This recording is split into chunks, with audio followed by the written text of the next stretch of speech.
Rich people don't work for money. And that sounds like a lie, doesn't it? That single sentence has confused millions of people. How could it be true? If you don't work for money, then what do you work for? Yet behind that paradox lies one of the most powerful truths about wealth, freedom, and the invisible currency we all spend every single day: time. Welcome, my friend, to Audiobook Gold, a place where consciousness meets knowledge, where stories aren't just told, they awaken something inside you. Today's story begins with two men standing under the same morning sun. One was pushing a lawnmower, his shirt soaked in sweat, eyes squinting beneath the heat. The other sat quietly on his porch, coffee steaming beside him, lost in the pages of a book. Both men were doing something smart, or at least they thought they were. The man mowing his lawn told himself, "Why pay someone to do what I can do myself? I'm saving money." The man reading told himself, "Why spend an hour cutting grass when I could spend it learning something that will change my future?" One was saving money, the other was buying time. And though they lived on the same street, in the same kind of house, their futures would unfold on completely different paths. The story may sound simple, almost ordinary, but that's what makes it powerful, because the difference between these two men isn't luck, intelligence, or talent. It's mindset. It's the way they see time. The first man sees time as something to spend carefully, like coins that might run out. The second sees time as something to invest wisely, like seeds that can multiply. And that difference, that invisible mental shift, is the reason one of them stays stuck in the cycle of earning, while the other gradually builds freedom. Let's pause here for a moment. If you were standing between these two men, which one would you be? Would you pick up the mower and think, "I'm saving money, I'm being responsible"? Or would you sit with the book, feeling a little guilty, wondering if you're being lazy? You see, our society often glorifies doing everything yourself. We are taught that hard work is noble and that spending money to save time is wasteful. We grow up believing that success is a straight line. Work more, earn more, save more. But what if that line is actually a trap? What if the harder you work, the deeper you sink into the cycle of trading your life for a paycheck? That's the uncomfortable truth we'll explore today. When you listen to people who've built real wealth, not just financial but emotional and mental, you'll notice something subtle. They talk about time the way most people talk about money. They protect it, they measure it, they invest it, and they refuse to waste it. Meanwhile, the average person treats time like air, endless, invisible, and free, until one day it isn't. They'll spend 8 hours working for someone else, then another 3 scrolling through social media, and still say, "I don't have time to learn, to rest, or to build something for myself." But here's the quiet truth. You always have time. You just haven't learned to value it yet. Let me tell you something I've observed again and again. The way you treat your hours is the way your future treats you. People who respect their time tend to attract opportunities. People who waste it tend to chase them. Because when you guard your time, you send a message to the world and to yourself that your life has purpose, that your minutes matter, and once you truly believe that, everything begins to change. Back to our two men. Let's give them names, David and Mark. David, the one mowing the lawn, wakes up early every weekend. He's proud of being self-reliant. He fixes his own leaks, paints his own walls, changes his own oil. His neighbors admire his discipline. He never owes anyone anything, except perhaps his own rest.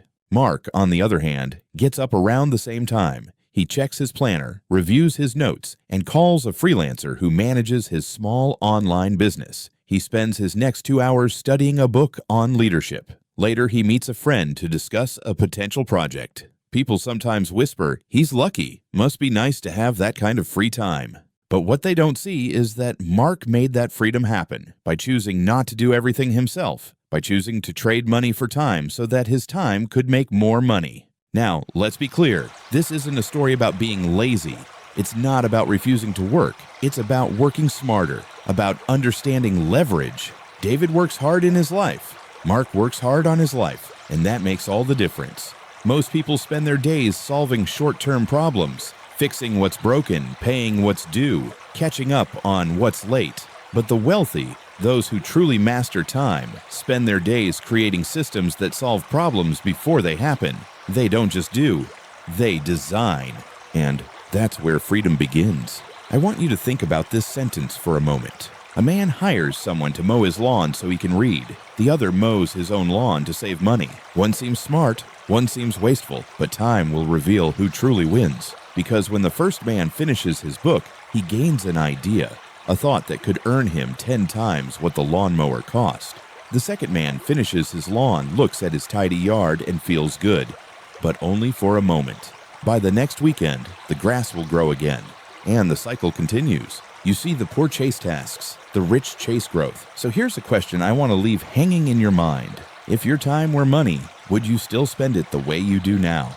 Would you still waste hours scrolling, gossiping, or doing chores that don't add value to your life? Would you still trade your most precious currency, your attention, for things that give nothing in return?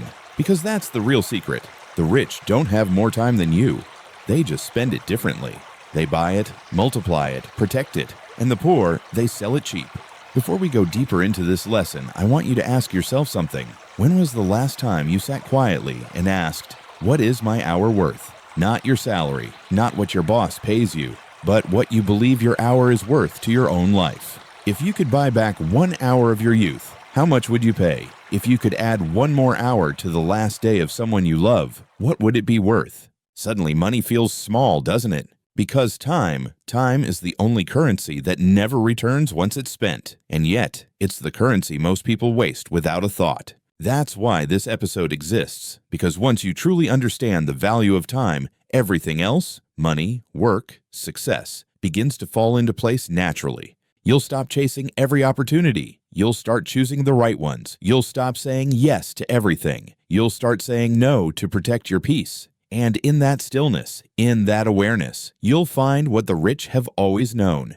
That freedom doesn't come from working harder, it comes from owning your time. So stay with me, because in the next chapter, we'll uncover where this mindset truly begins, and how to see time not as something you lose, but something you can leverage. Remember this line as we move forward. You can always earn back lost money, but you can never earn back lost time. And that's exactly why the rich buy time, while the poor sell it. Have you ever watched someone mowing their lawn under the blazing sun, sweat dripping, back bent, exhausted, while just across the street, another person sits under a tree, quietly reading a book? It looks unfair, doesn't it? One person works hard for a few dollars an hour. The other seems to be doing nothing, yet somehow lives in comfort. But here's the twist. Sometimes the one sitting quietly is actually the smartest worker in the neighborhood, because while one man is earning money, the other is buying time. And that is the real currency of the rich. We live in a world where most people are taught to trade time for money. Work 8 hours, get paid. Work overtime, get paid more. Don't work, and your income disappears. That's the deal society sells us from the moment we're old enough to understand what a job means. It's predictable, it's safe, but it's also a trap. Because if you only know how to earn by doing more, you'll never learn how to earn by thinking differently.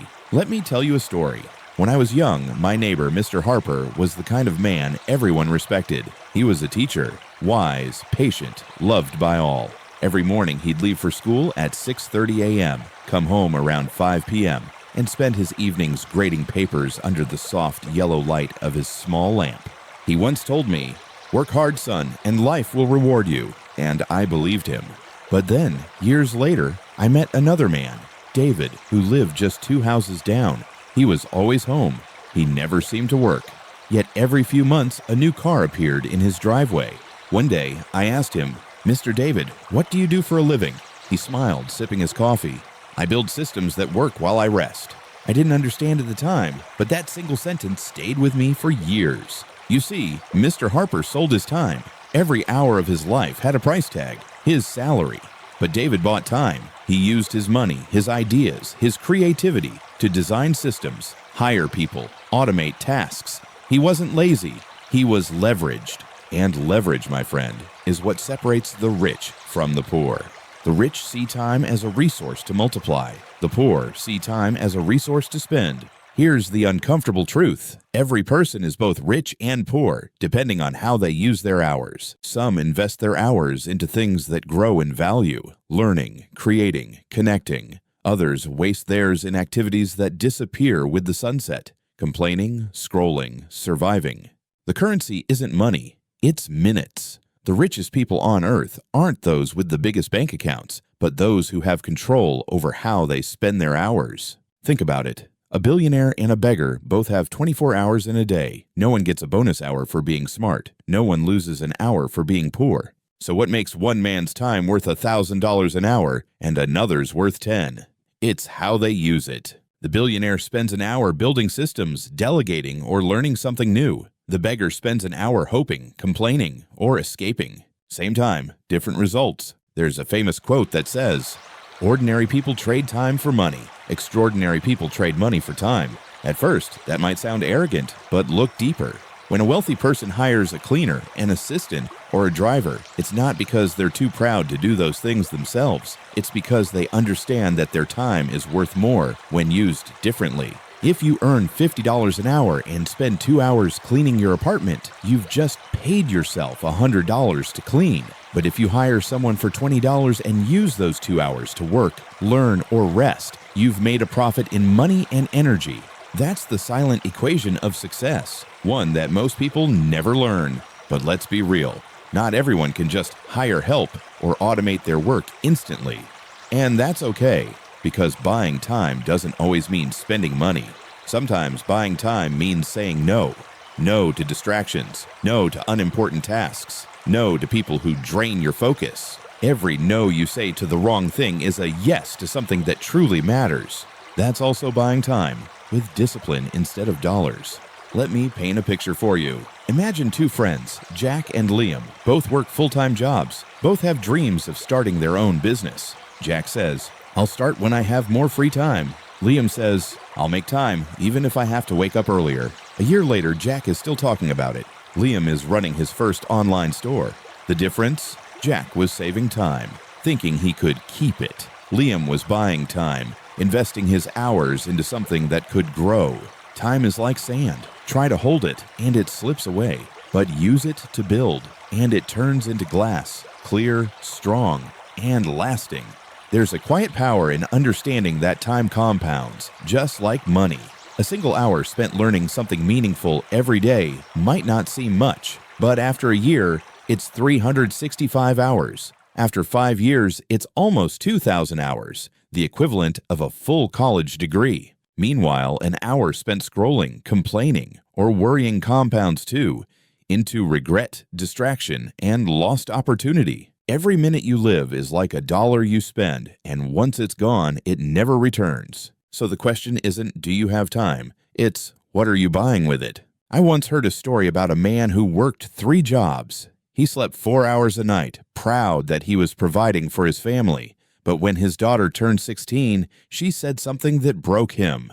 "Dad, I don't want your money. I just wanted your time." He realized then that the hours he sold for cash, he could never buy back with money. The tragedy wasn't that he worked too hard. It was that he spent his time on the wrong currency. You see, money is renewable. You can lose it and earn it again. But time, once gone, is irreversible. And that's why the rich obsess over it. They protect it, optimize it, delegate, automate, because they understand. If you waste time, you're stealing from your future self. That's the mindset difference. The poor focus on earning more money. The rich focus on owning more time. Pause for a second and think, how many of your daily hours are truly yours? How many are borrowed by deadlines, distractions, or the expectations of others? If your answer makes you uncomfortable, that's good. It means you're becoming aware. Awareness is the first step to wealth because it's the beginning of ownership. Let's go back to our opening image. The man mowing the lawn and the one reading a book. One sells his time for money. The other invests his time for knowledge. One earns a few dollars. The other earns an idea. That might one day make him millions. So who's truly richer? The truth is, everyone has to mow their lawn at some point. But the wise learn to build systems, to delegate tasks that don't grow their future, and invest hours into things that do. That's how the wealthy think. They don't ask, how can I do everything myself? They ask, how can I make sure the right things get done, even when I'm not doing them? And that simple shift, from control to leverage, is how people start buying time. So, my friend, the next time you're faced with a decision, big or small, ask yourself this. Is this purchase, this task, this choice, buying me time or costing me time? Because the moment you start thinking in hours instead of dollars, you'll begin to see what true wealth looks like.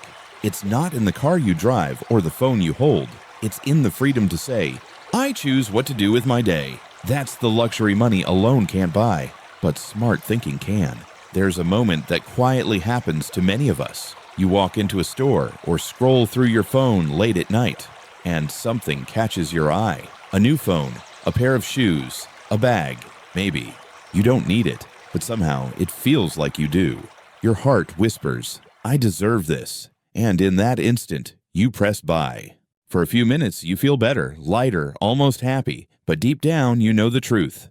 What you just bought wasn't an object, it was a feeling. This is the quiet trap that holds millions of people captive. They spend not to live better, but to feel better. It's a trap because it works, at least for a moment. A new purchase gives you a dopamine rush, a tiny spark of happiness. But like sugar, it fades fast, leaving you emptier than before. And so, you buy again and again, until shopping becomes a form of therapy and your wallet becomes a bandage for your heart. Let me tell you a story. A woman named Claire once told me that whenever she felt lonely, she went shopping. She said, when I walk into a store, it feels like I matter. The lights, the music, the way the staff smiles. It's like I'm someone again. But when she got home, she'd unpack her bags and feel a heavy silence. The clothes looked different under her bedroom light. The shoes weren't as magical anymore.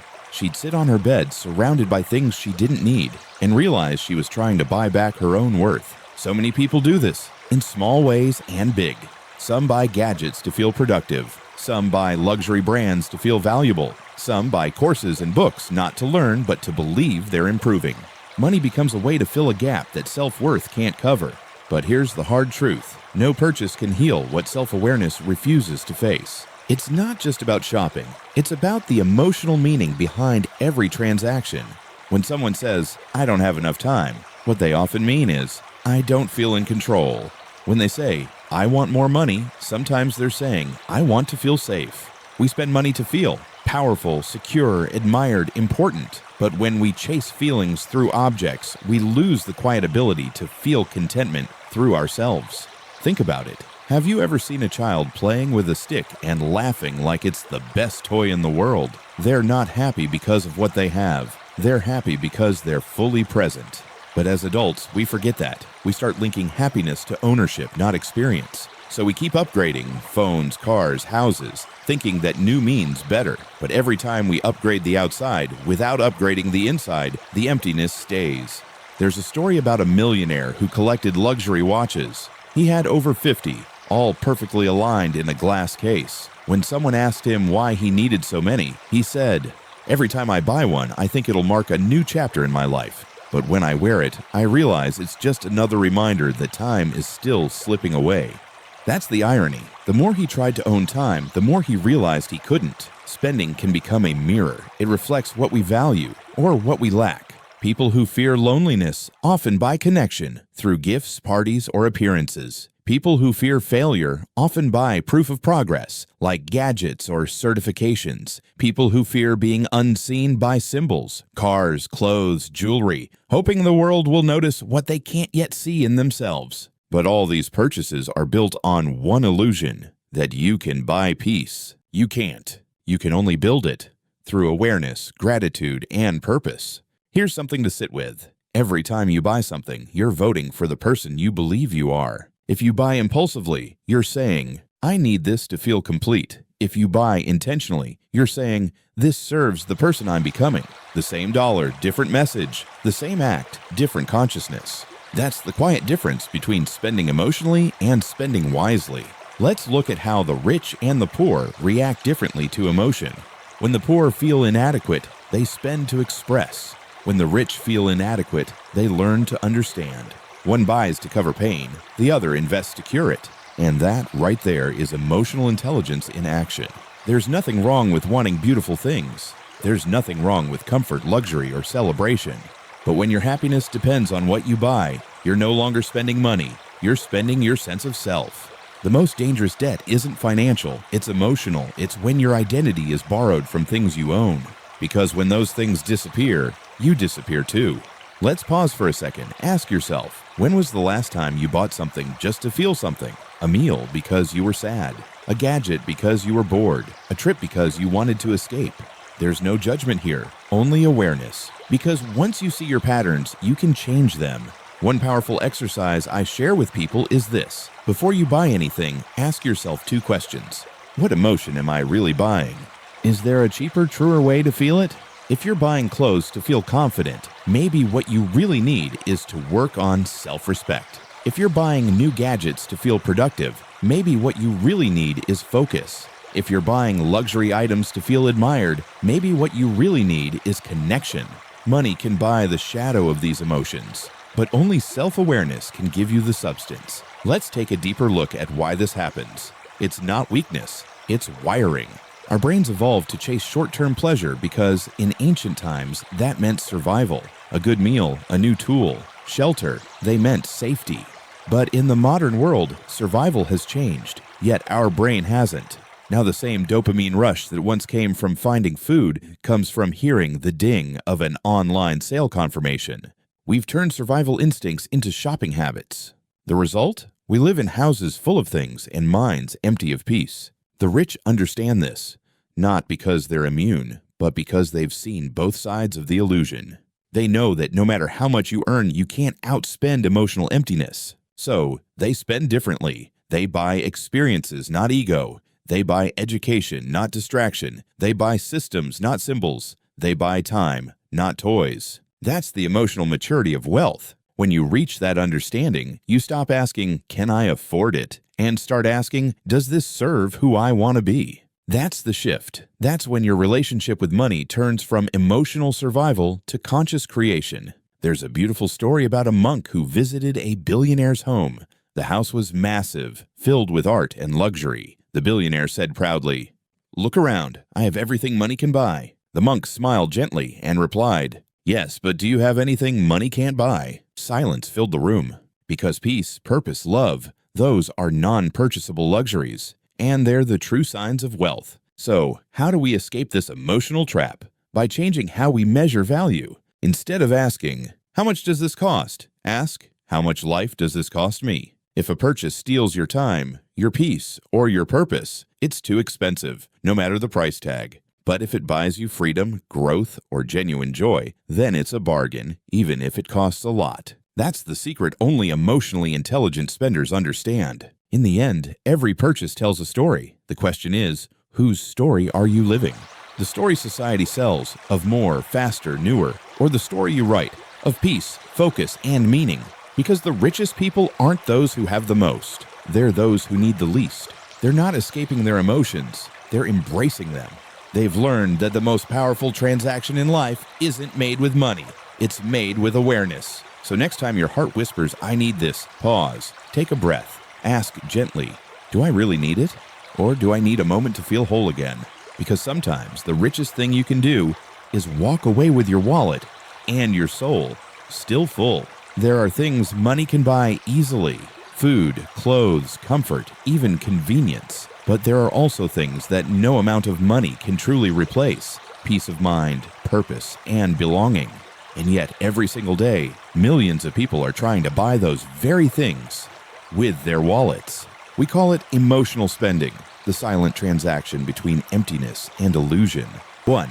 When money becomes a medicine for the heart. There's a moment everyone has felt at least once: a long, exhausting day. You scroll through your phone and see an ad. You deserve this. You click. You buy. And for a few minutes, that little spark of happiness lights up inside you. That's dopamine, the brain's way of giving you a temporary escape, a chemical whisper saying, "You're in control again." But like a sugar rush, it fades fast, and what's left behind is not joy. It's the same emptiness, now dressed in a new purchase. The first time you do it, it feels harmless, but over time it becomes a cycle of comfort, a soft trap that feels like relief, yet quietly drains your energy, money, and peace. 2. The shopping illusion, happiness in a bag. Let's be honest, we don't always buy things because we need them. We buy because of what they promise. A new jacket promises confidence. A new phone promises status. A new pair of shoes promises adventure. But here's the truth: possessions can only decorate your life. They can't define it. You can buy every new gadget, every trend, every glow-up product on the market, but if you don't fix the hole inside, nothing will ever feel like enough. It's like pouring perfume into an empty cup, expecting to fill it. You might smell beautiful for a while, but you're still thirsty. 3. The hidden cost, spending beyond money. Every emotional purchase carries a hidden cost, not just the number on your bank statement, but the slow erosion of your self-control and clarity. The more you spend for comfort, the more you associate peace with purchase. You start believing that happiness is something to be bought, not something to be built. And that's when the danger begins, because marketing knows your weakness. Every ad, every influencer post, every limited time offer is designed to make you feel like you're missing out. They don't sell you the product. They sell you the feeling of being enough. And we fall for it again and again. 4. Emotional spending in disguise. Sometimes emotional spending doesn't look like shopping bags or online carts. It wears smarter masks. It's the person who upgrades their car every year, not because they need it, but because they're afraid of looking outdated. It's the young professional who buys every productivity course online, not because they want to grow, but because they fear being left behind. It's the parent who fills their child's room with toys, not because the child asked for them, but because they're trying to buy the love they never received. Every emotional purchase whispers a deeper story, one of insecurity, fear, or longing. Money in those moments becomes a language for the unspoken. 5. The mirror moment. There's a simple but powerful question I once asked myself. Am I buying this because I love myself or because I'm trying to prove something? That question changed everything. Because sometimes what looks like self-care is actually self-soothing, a temporary bandage over a wound we refuse to heal. Self-care is growth. It's choosing long-term peace over short-term pleasure. Self-soothing is comfort, fleeting, emotional, and often costly. For example, self-care is cooking a healthy meal because you value your body. Self-soothing is ordering fast food because you're too sad to cook. Self-care is saving money to travel and expand your mind. Self-soothing is spending that money on things that make you forget who you are. Both feel good in the moment, but only one leads to peace. 6. The weight of regret. If you've ever opened a package you ordered late at night and felt nothing, you already know the emptiness I'm talking about. At first, you tell yourself, it's fine, I'll use it later. But later never comes. And one day, you realize you've built a collection of distractions, souvenirs of every moment you didn't know how to deal with your feelings. And regret hits harder than any price tag, because regret isn't just about wasting money. It's about realizing that you were trying to buy happiness instead of facing your truth. 7. Learning to sit with discomfort. Here's the hard truth. If you don't learn to sit with your emotions, you'll spend your way around them. Real growth begins when you can say, I'm sad, and that's okay. I'm lonely, but I don't need to fill that with things. We live in a world that tells us to fix every emotion immediately, to buy something, to distract ourselves, to treat ourselves. But healing isn't about escape. It's about understanding. You don't fix loneliness by shopping. You fix it by connecting with people, with purpose, with yourself. You don't fix sadness with luxury. You fix it with patience and honesty.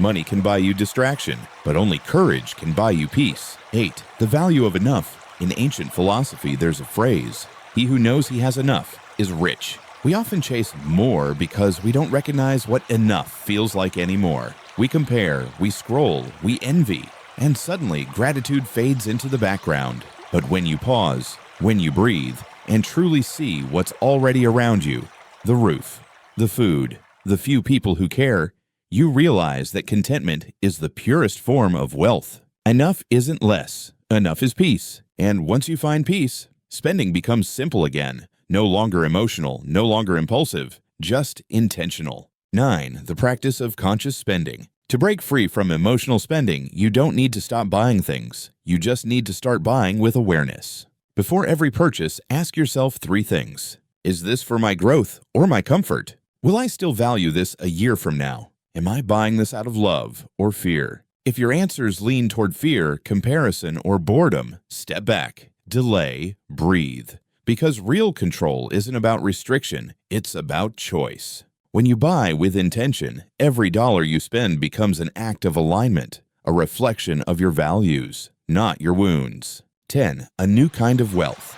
True wealth isn't about how much money you have. It's about how much peace your money brings you. A wise spender doesn't chase symbols. They invest in meaning.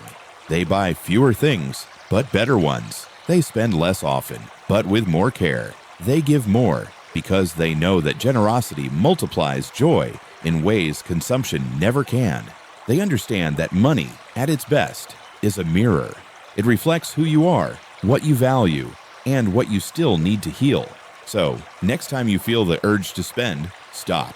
Listen to what your heart is really asking for. It might not be that new outfit, that phone, or that meal. It might just be rest, or forgiveness, or a quiet moment to breathe and feel alive. Because when you can meet your emotional needs with understanding instead of spending, that's when you finally learn the true difference between comfort and peace. There's an invisible thread connecting how we feel about ourselves and how we use money. It doesn't matter how much you earn. What truly matters is what your spending says about your self-worth. Because every time you spend, save, or give, you're not just making a financial decision. You're expressing a belief about who you are and what you deserve. 1. The mirror in your wallet. Open your wallet. Look inside, not at the cash or the cards, but at what they represent. Every dollar you've ever spent told a story about your values, your fears, your hopes. You can trace your journey through your bank statements. What you bought when you were lonely, what you sacrificed for someone you love, what you saved because you finally learned to care for your future self. Money, in many ways, is a mirror. It reflects how you see yourself, your confidence, your self-control, your emotional wounds. The way you treat money is often the way you treat yourself. 2. Low self-worth, the hidden tax on life. When you don't believe you deserve good things, you subconsciously sabotage your financial life. You undercharge for your work. You overspend to feel worthy. You lend money you can't afford to lose, just to keep someone's approval. You chase external validation through your spending, thinking, if I look successful, maybe I'll finally feel it. But deep down, you're trying to fill a hole that money can't touch. It's not that you have a money problem, you have a self-worth problem. And until you heal that, every paycheck will feel temporary, every purchase will feel like proof, and every moment of wealth will feel undeserved. 3. The I deserve this trap. There's a dangerous phrase that emotional spenders love to use. I deserve this. At first, it sounds like self-love, a reward for hard work. But often, it's the voice of exhaustion, not empowerment. True self-worth doesn't need proof through purchase. You don't need a new outfit to feel beautiful. You don't need an expensive dinner to feel successful. You don't need validation through things. You need connection through meaning. When you say, I deserve this, pause and ask, do I deserve this? Or do I deserve rest? Do I deserve this? Or do I deserve healing? Because most of the time, what we truly deserve is not more things, but more peace. 4. The energy of respect. There's something powerful about how we treat our money. People who respect themselves also respect their money, not by hoarding it, but by using it wisely and intentionally. They don't waste it on things that don't align with their values. They don't chase trends to impress strangers. They know that every dollar is a piece of their energy, earned, traded, and spent with care. Money is a form of energy exchange. You give your time, skill, and focus, and receive money in return. When you spend carelessly, you're saying, my energy has no direction. When you spend intentionally, you're saying, my energy matters. Self-respect turns money into a tool for freedom, not validation. 5. The connection between self-image and spending. Think about this. 2 people buy the same car. One does it because it fits their needs and values. The other does it to prove something to the world. Same car, different energy. One drives in peace, the other drives in anxiety. The first person says, this suits me. The second says, now they'll see me. That's the difference between confidence and compensation. Confidence says, I am enough, and I choose what matches my life. Compensation says, I'm not enough, and I buy things to hide that truth. Your self-image writes your spending script. Change the image, and your financial behavior will follow naturally. 6. The poverty of mindset. You can have little money, but a rich mindset. And you can have wealth, but still live in mental poverty. A poor mindset says, I'll never have enough. I can't save, it's pointless. Money just slips through my hands. A rich mindset says, I can learn to manage what I have. I create opportunities with intention. I don't chase money, I attract it through value. It's not magic, it's self-belief. Because people who value themselves don't wait for wealth to arrive. They build it with patience, purpose, and persistence. 7. The role of guilt and shame. Many people carry guilt when it comes to money. Guilt for having it, guilt for spending it, guilt for not having enough. If you grew up in a home where money was scarce, you might associate wealth with greed or selfishness. If you grew up in luxury, you might carry the weight of never feeling like you earned it. Both create distance from financial peace. Guilt says, I don't deserve to have money. Shame says, I'm bad with money. Both are lies that disconnect you from your power. When you heal your relationship with money, you stop seeing it as an enemy or a savior, and start seeing it as a partner in your life's purpose. 8. Building self-worth through financial discipline. Here's a truth most people don't realize. Financial discipline isn't about restriction, it's about self-respect in action. When you save, you're telling your future self, I care about you. When you say no to an impulsive purchase, you're saying, I value peace over pressure. When you invest in education, health, or meaningful experiences, you're saying, I believe in my growth. Every choice you make with awareness builds a silent layer of self-worth. Over time, you begin to trust yourself, not because you have more money, but because you finally have control. 9. Spending as an expression of love. Healthy self-worth doesn't mean you never spend. It means you spend with love, not fear. You treat money as a way to express care for yourself, your family, your community, your dreams. When you buy a meal for someone in need, that's love. When you treat yourself to a small joy without guilt, that's love. When you donate to a cause that aligns with your values, that's love. Love-based spending feels light. Fear-based spending feels heavy. One comes from abundance, the other from emptiness. 10. The true meaning of wealth. Wealth is not about accumulation, it's about alignment. It's the harmony between what you earn, what you spend, and what you value.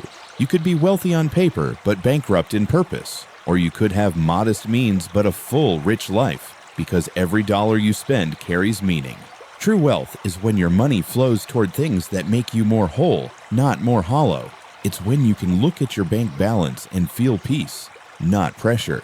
When your spending reflects love, not insecurity. When your savings feel like safety, not scarcity. That is wealth, quiet, grounded, and free. 11. The bridge between money and identity.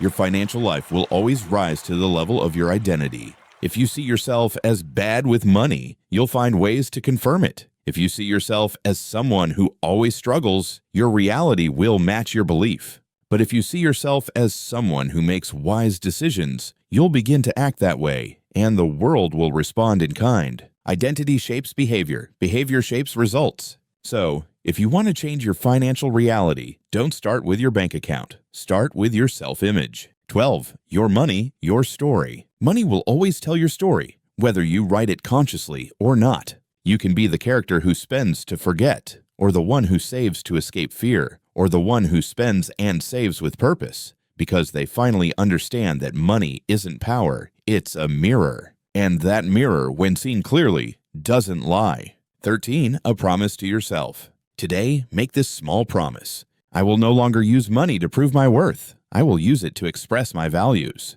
That simple shift changes everything. When your worth no longer depends on what you own, you stop competing and start creating. When you stop chasing the image of success, you begin living the reality of peace. And when you respect both yourself and your money, you finally find freedom. 14. Closing reflection. Money is not evil. It's not sacred either. It's neutral. It simply amplifies who you already are. If you are generous, money helps you give more. If you are fearful, money gives you more to fear. If you are wise, money becomes your ally. So ask yourself, what do I want my money to say about me? Because whether you realize it or not, it's already speaking. Through every purchase, every choice, every plan. Make it tell a story of love, respect, and self-belief. A story where money serves you, not defines you. And that, my friend, is what it truly means to be wealthy inside and out. In life, we often learn how to make money, but rarely are we taught how to respect it. Spending is not simply the act of exchanging cash for goods. It's a reflection of how we understand ourselves. Every dollar that leaves your hand tells a story about your priorities, your emotions, and your vision of happiness. Some spend to feel alive, some spend to escape pain, and others spend simply because they never learned how to say no to themselves. There was a time when I too thought that money was meant to be spent freely. I told myself, I work hard so I deserve it. But soon, I realized that every impulsive purchase came with an invisible price tag, a lingering feeling of emptiness. I was buying comfort for a moment, but sacrificing peace for days afterward. That was when I understood spending without awareness is just another way of losing control. Money, in its essence, is energy. It's the result of your time, your effort, and your focus condensed into something tangible. When you spend carelessly, you're not just losing money, you're draining your life force. Yet, when you spend with intention, you transform money into meaning. Buying a book that shapes your mindset, treating your parents to a dinner, or investing in your health, those are the kinds of transactions that multiply your inner wealth. But emotional spending is a tricky thing. It disguises itself as reward, when in truth it's often a reaction to emotional pain. Think about it. How many times have you bought something, not because you needed it, but because you were bored, stressed, or lonely? We use shopping to silence emotions we don't want to face. The glow of a new purchase numbs the ache for a while, but soon, the silence returns, louder than before. That's the emotional trap of spending. It promises joy, but gives you a quick rush, followed by guilt. It convinces you that a new gadget, a new outfit, or a fancy meal will make you feel better about yourself, but deep down, you know the feeling doesn't last. True satisfaction comes not from owning more, but from needing less. I once met a man who lived in a tiny apartment, but had a calmness that most millionaires would envy. He said something that changed me forever. I used to chase everything money could buy, but now I chase everything money can't buy. He still worked hard, still made money, but he spent it differently. Instead of filling his house with things, he filled his life with experiences. Instead of buying luxury, he invested in moments. A walk with his daughter, a weekend reading his favorite book, a quiet meal shared with a friend. Those things don't show up on your bank statement, but they enrich your soul. The truth is, money can buy almost anything except peace of mind. You can buy comfort, but not contentment. You can buy attention, but not genuine love. You can buy distraction, but not direction. The difference between those who control their money and those who are controlled by it lies in one word: awareness. Awareness means knowing when you're spending from abundance and when you're spending from emptiness. When you buy something out of gratitude, it adds to your joy. But when you buy out of fear, comparison, or insecurity, it only deepens your void. The world constantly tells us that happiness is one purchase away. Ads whisper, "You deserve it." Influencers flaunt lifestyles that seem effortless. But if happiness could be bought, the richest people would be the happiest. And we both know that's not true. The richest person isn't the one with the most possessions, but the one who can walk into a store, see something beautiful, and not feel the need to own it. When you spend money, you're making a silent statement. This matters to me. So, what matters to you? Is it comfort, approval, or meaning? Every time you choose, you reinforce that identity. It's not wrong to enjoy nice things. What's dangerous is when those things start defining who you are. There's a quiet strength in people who spend deliberately. They don't rush to follow trends. They understand that saying no to something small today means saying yes to something greater tomorrow.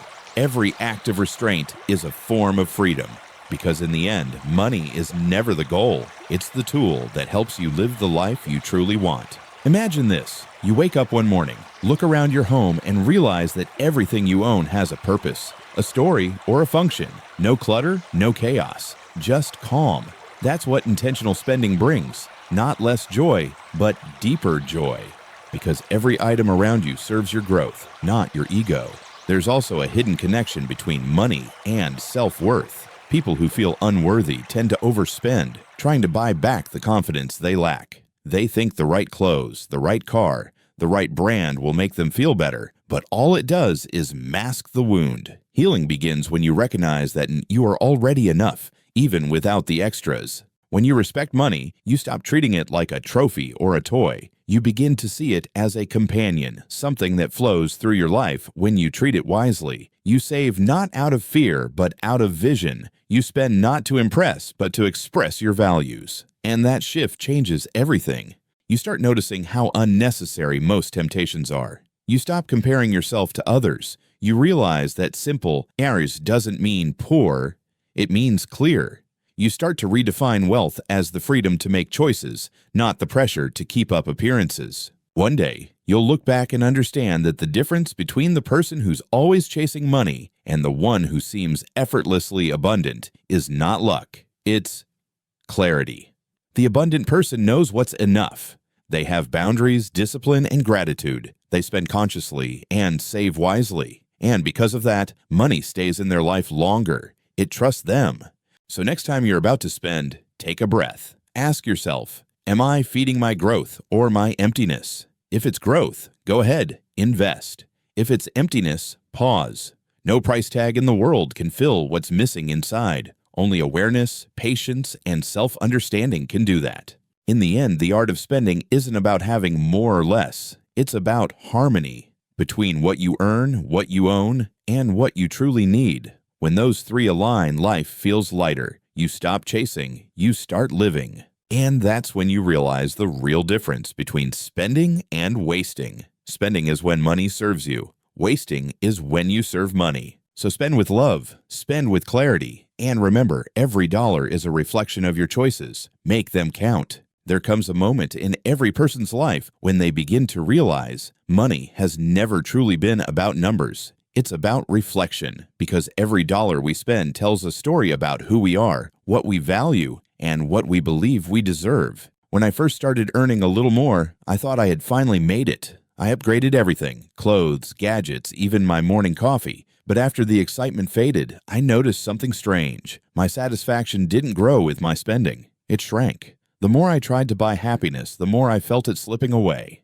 That's when I learned one of the hardest lessons. If you don't manage your values will manage your wallet. The difference between those who build wealth and those who lose it isn't discipline alone. It's awareness. Awareness of what they're really trying to buy. When a rich person invests in a system, a team, or automation, they're not buying comfort. They're buying time. They're buying the right to focus on things that matter more.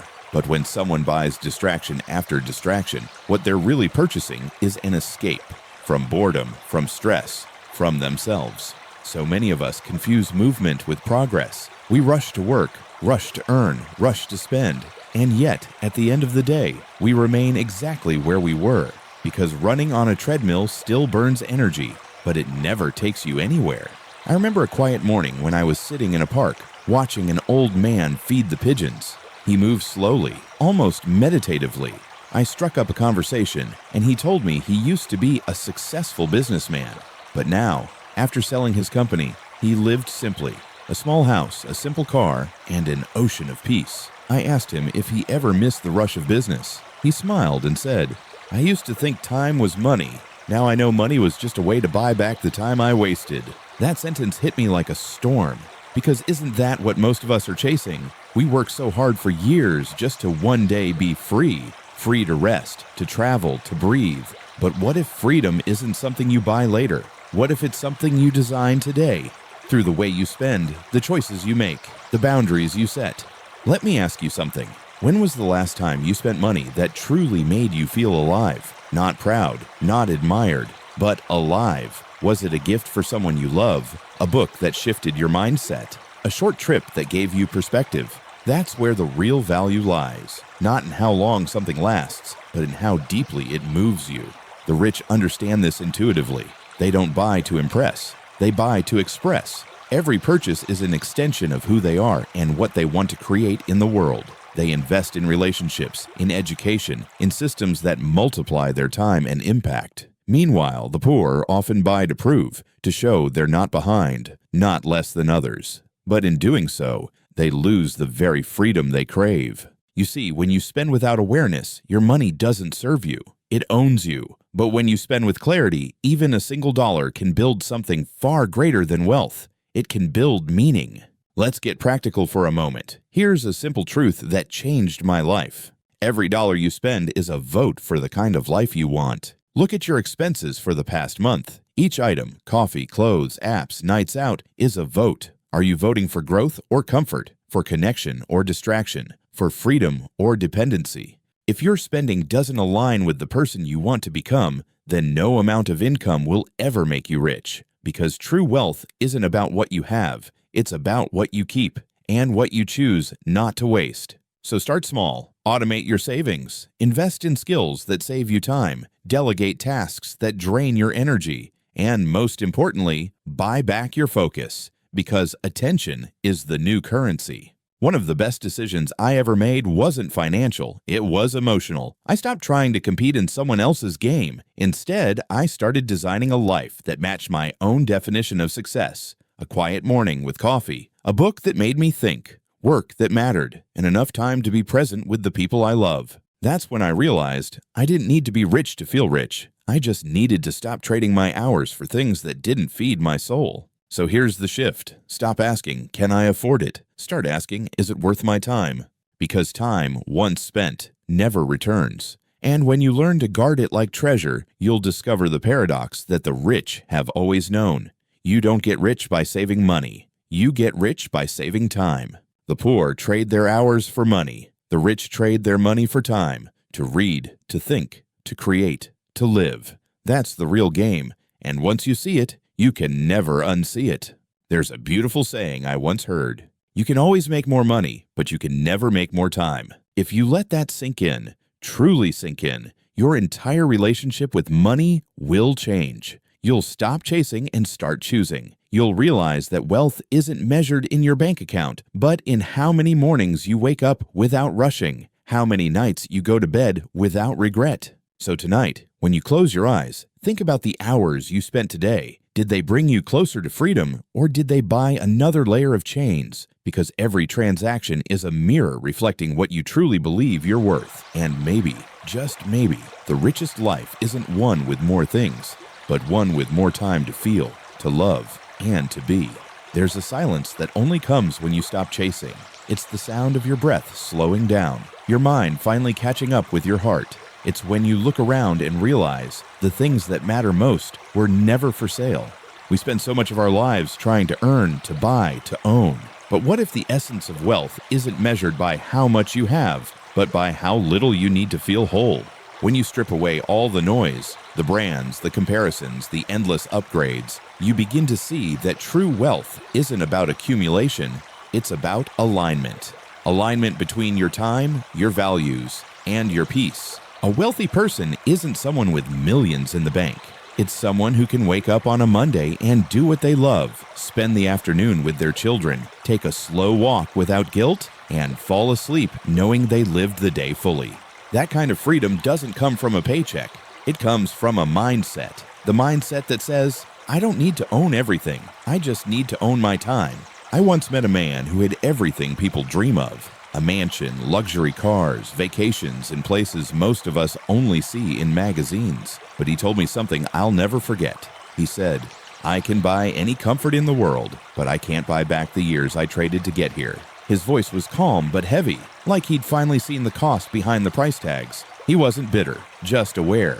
Because sometimes you only understand value when you've already paid too much for the wrong things. On the other hand, I've seen people with very little, a small apartment, a modest job, yet they radiate a kind of peace that money can't imitate. They laugh easily. They have time for dinner with friends. They aren't anxious about keeping up because they never joined the race in the first place. And somehow, they always seem rich, not in possessions, but in presence. That's the quiet secret of wealth. It isn't how big your world looks from the outside. It's how light your soul feels from the inside. You see, money is a magnifier. It doesn't change who you are. It amplifies it. If you're generous, more money lets you give more. If you're insecure, more money makes you chase validation even harder. If you're peaceful, wealth becomes a tool to protect your peace. If you're restless, it becomes fuel for your chaos. That's why the essence of wealth begins long before the bank balance. It begins with the self. Because wealth is not what you hold in your hands. It's what you hold in your heart. There's a kind of richness that doesn't show up in numbers. It's in the moments when your child runs to you, arms wide open, when a friend calls just to check if you're okay, when you spend an evening lost in music or a morning lost in thought. It's in laughter shared, tears comforted, and dreams whispered in the dark. These are the currencies of a life well lived, measured not by money, but by meaning. So the next time you're about to spend, pause. Ask yourself, am I buying something that adds to my peace, or something that distracts me from it? Because peace is the ultimate luxury, and unlike a new phone or a fancy watch, it can't be purchased, only protected. Think about the richest moments of your life. Were they about spending, or about sharing? Was it the gift you gave that made someone smile? Was it the morning you had time to watch the sunrise? The evening you cooked with someone you love? Those memories don't depreciate. They don't go out of style. They grow in value every time you remember them. And maybe that's the true ROI of life. Return on intention. Every intentional act of love, kindness, or gratitude multiplies your inner wealth in ways no currency ever could. The deeper truth is, wealth has layers. Money is just the first. Then comes freedom, the ability to choose. Beyond freedom lies fulfillment, the ability to give back. And above all, there's peace, the ability to rest, knowing you've lived true to yourself. Without peace, every layer below collapses. Without purpose, even abundance feels empty. So protect your peace like your greatest investment, because it is. I want you to imagine something. Imagine you wake up tomorrow and all your money is gone, but you still have your health, your loved ones, your skills, your peace. Would you still consider yourself rich? If the answer is yes, then you've already reached the level of wealth that billionaires spend their lives chasing. If the answer is no, then maybe it's time to start investing in what you can't lose. Because at the end of the road, wealth isn't counted in dollars, but in moments well spent and time well loved.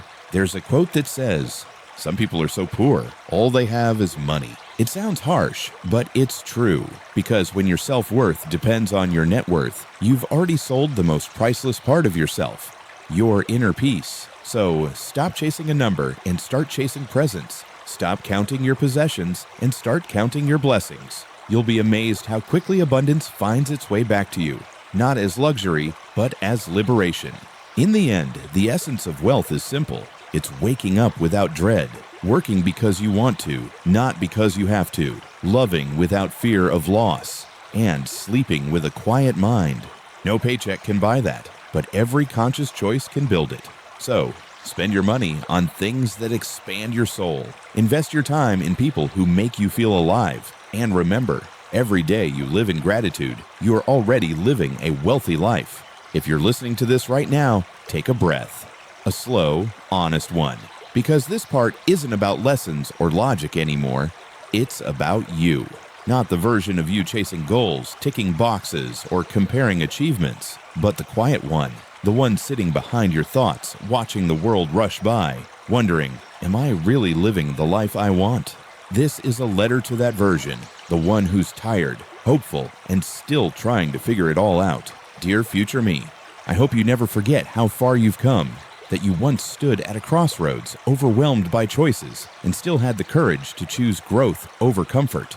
I hope you've learned that money, though important, was never the real goal. It was only ever the tool, the paintbrush, not the masterpiece. I hope you buy fewer things, but experience more moments. That you own less, but live more freely. That you've learned the beauty of enough, not as limitation, but liberation. And when you look at your reflection years from now, I hope you see peace, not pressure. You see, life has a way of whispering before it shouts. It tells you through exhaustion, through that quiet ache of something's missing. And if you listen carefully, you'll realize it's never been asking you to earn more, just to feel more. To slow down long enough to notice the warmth of sunlight through the window, the sound of laughter in the next room, the comfort of someone remembering your name. Those are the dividends that never lose value. They're the interest your soul collects when you stop measuring everything in currency and start measuring it in connection. Maybe wealth was never meant to be stored. Maybe it was meant to be shared. A kind word to a stranger, an hour given to help someone who can't repay you, a smile that breaks someone's heavy day. That's what the rich in spirit do. They circulate abundance. They turn what they have into something that multiplies beyond themselves. And isn't that the point of all this? Not to die with more, but to live with meaning. Dear future me, I hope you still keep your mornings slow, that you make your coffee without hurry, read something that feeds your mind, and leave space in your day for silence, because silence is where truth speaks. I hope you're still curious, still kind, still brave enough to start over when needed. I hope you never forget that the richest version of you wasn't the one who had everything, but the one who finally understood what was enough. When you look back at your younger self, the one listening to this right now, I hope you smile gently, because they tried their best. They stumbled, they learned, they cared, and that was always enough. Maybe the secret of a wealthy life isn't in chasing perfection, but in making peace with progress. So here's a small reminder. You don't have to rush anymore. You don't have to prove anything. You've already won when you start living in alignment with your truth.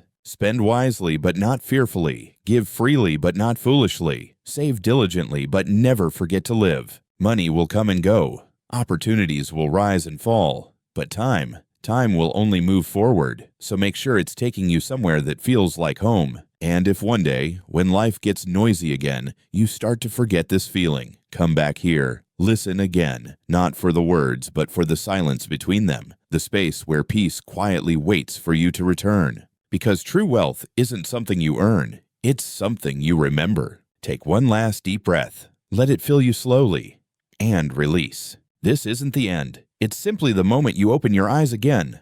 A little lighter, a little wiser, a little more you. Because this whole journey, from understanding spending to redefining wealth to learning what enough truly means, was never about money. It was about alignment, about remembering that life isn't measured in digits but in depth, not in possessions but in presence. Think of all the moments you once overlooked, that sunrise you scrolled past, that friend you meant to call, that quiet evening you rushed through. Now, they're not background noise anymore. They're the real treasures you were chasing all along. And you've grown. You've learned to see beyond the price tag, to measure things by meaning, to spend in ways that return joy, not just receipts. If you've come this far, then you already carry something rare, awareness. You've broken the pattern of mindless consumption. You've begun living with intention. And that, right there, is the foundation of a life that's not just successful, but peaceful. Because peace is the ultimate profit. And freedom, the kind that lets you wake up without anxiety, without the noise of comparison, is the truest currency of all. So here's your promise. Say it quietly if you can. Feel it as you do. From this moment forward, I choose to spend not to escape, but to express. I choose to buy not to fill a void, but to honor what truly matters. I choose to live with purpose, not pressure. Every purchase, every decision, every small choice, they all tell the story of what you value. Let that story be honest. Let it be kind. Let it be yours. You don't need more. You need meaning. You don't need to be richer, just truer. And when life tempts you to forget, remember this. You are already abundant when your heart is content. So as this audiobook fades out, let it leave something behind. Not just words, but clarity. The kind that changes the way you wake up tomorrow, the way you spend, the way you see.